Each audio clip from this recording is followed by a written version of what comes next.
Ya, selamat malam teman-teman semua, sobat-sobat Android semua.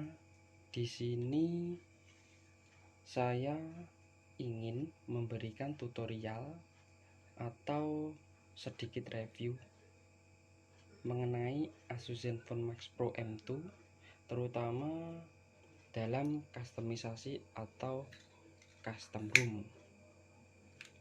Di sini sudah kita pegang, mungkin teman-teman sudah bisa melihat apa yang akan kita bahas nanti. Di sini ada Asus Zenfone Max Pro M2. Di sini saya sudah menggunakan ROM dari MIUI, yaitu MIUI 12, dan rencana nanti saya akan menggunakan MIUI 11 EU. Oh, mohon maaf, maksud saya menggunakan MIUI 11 Global Stabil yang sebelumnya yang sudah saya install ini, yaitu MIUI 12. Saya rasa sebenarnya sangat semua sekali, cuma masih banyak bug atau permasalahan yang terjadi kan. Jadi gini, di sini bisa kita lihat ini senternya tidak bisa bekerja, WiFi sangat bagus, oke, data bisa. Dan oh ya, sebelumnya saya kasih tahu dulu, ini adalah Asus Zenfone Max Pro M2.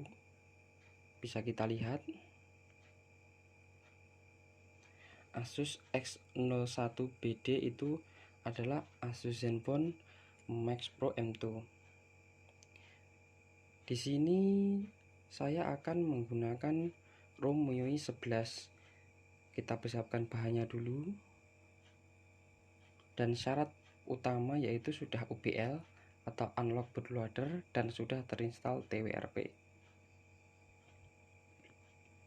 Ini ROM yang sudah saya siapkan. Nih, copy of MIUI 11 0.5 global stabil untuk Max Pro M2. Baiklah, nggak pakai lama-lama, kita mulai saja. Hal yang perlu disiapkan paling pertama yaitu paling tidak baterai di atas 40%.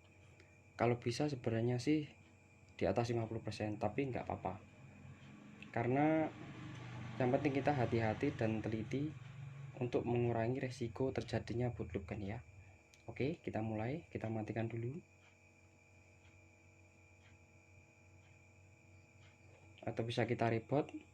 Setelah itu kita tekan tombol power bawah, volume bawah, tahan. Oke, setelah bergetar kita lepas. Ini adalah tanda kalau sudah di UBL kan. Jadi kalau belum ada tanda seperti ini, notifikasi seperti itu, berarti belum UBL. Pastinya TWRP juga belum terinstall. Baik, kita sudah masuk ke menu TWRP. Langkah pertama, apa yang harus kita lakukan? Kita harus membackup dahulu. Kenapa harus backup? Karena ini sangat penting sekali. Kebanyakan kita itu sembrono ya kan. Kita lupa membackup. Akhirnya kalau terjadi error, kita tidak bisa mengembalikan ke semula. Dan kita harus punya 2 HP atau enggak punya PC untuk memindahkan file ke SD card sehingga kita flash ulang lagi. Kalau terjadi bootloop kan kita tidak perlu bingung. Jadi langsung saja, pertama mount dulu, pastikan checklist semua sudah tercentang. Ini fungsinya partisi agar tidak terjadi error. Langkah kedua, kita backup. Kalau bisa sebelum di backup, untuk mengurangi ukurannya kita bisa lakukan kompresi. Akan tetapi kalau data kita terlalu banyak, itu juga menambahkan nominal penyimpanan atau penggunaan nantinya.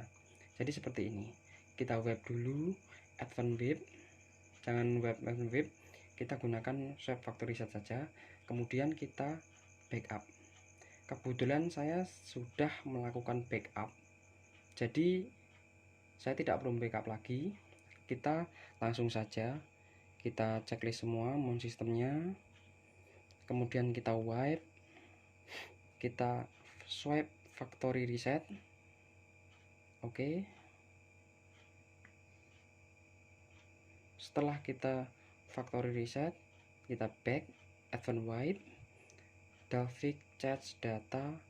Untuk internal storage itu tidak usah. Kenapa? Karena nantinya akan, kalau terjadi error, kita kesusahan. Kesusahannya di mana?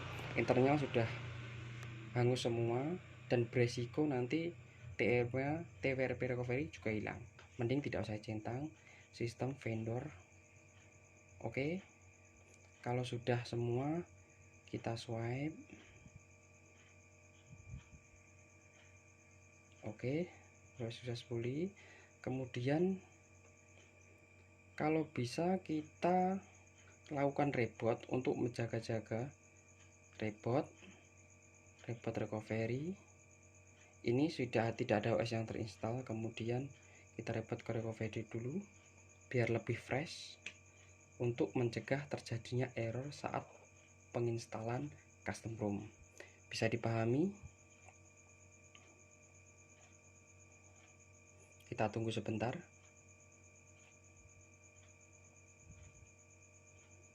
Oke, kita kembali ke TWRP lagi. Kemudian kita pastikan monnya, kita centang lagi. Oke, sudah. Kemudian kita install. Kita select storage atau pilih penyimpanan, kita pilih SD card.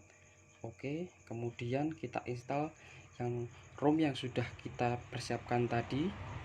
Saya ingin ke MIUI 11.05 global stabil. Kita klik. Setelah itu kita swipe. Kemudian ada notifikasi seperti ini, kita tunggu beberapa saat.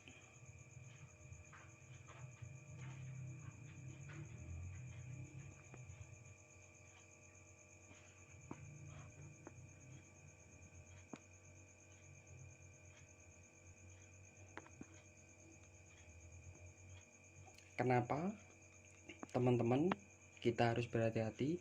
Karena jika kita sedikit kesalahan itu sangat fatal sekali. Maka dari itu pentingnya dilakukan backup dahulu. Oke, flashing kernel. Kita tunggu beberapa saat. Oke, ternyata script sukses. Jadi penginstalan sudah selesai. Ingat, jangan langsung direboot, tapi kita lakukan web cache and Dalvik untuk membersihkan sisa sampah atau sisa-sisa penginstalan. Oke, setelah itu kita reboot sistem dan tidak usah menginstal pemberitahuan checklist di atas, kita langsung down install. Oke, kita tunggu.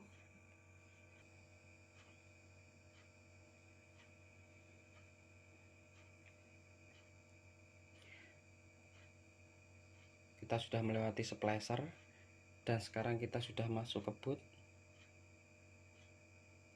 Kalau apabila kita mental setelah kita masuk splasher, kita masuk ke boot seperti ini, HP kita mental reset lagi, saya sarankan advance wipe atau web seperti biasa, kemudian reboot ulang lagi.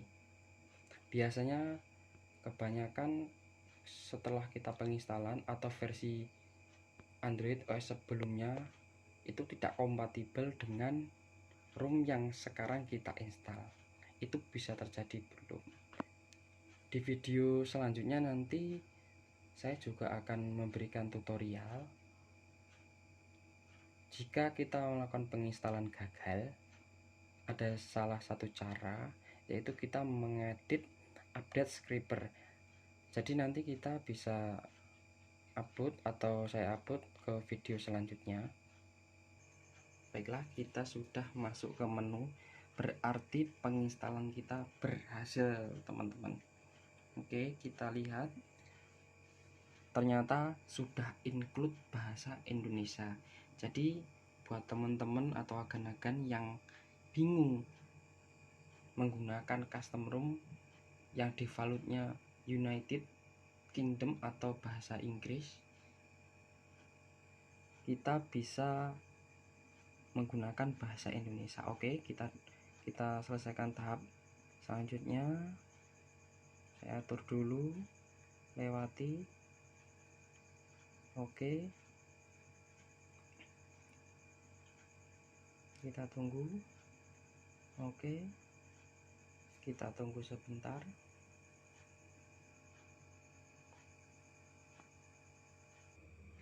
Oke, kita lewati.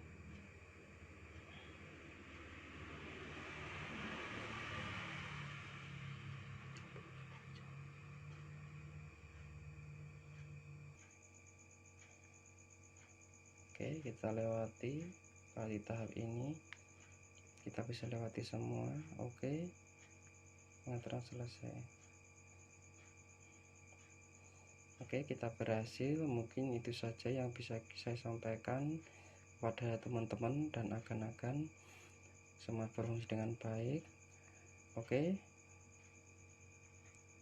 pesan saya, kita harus berhati-hati dan kita harus sangat teliti sebelum melakukan penginstalan. Oke, penginstalan Windows 11 berhasil. Lanjut ke video sebelumnya. Bye bye.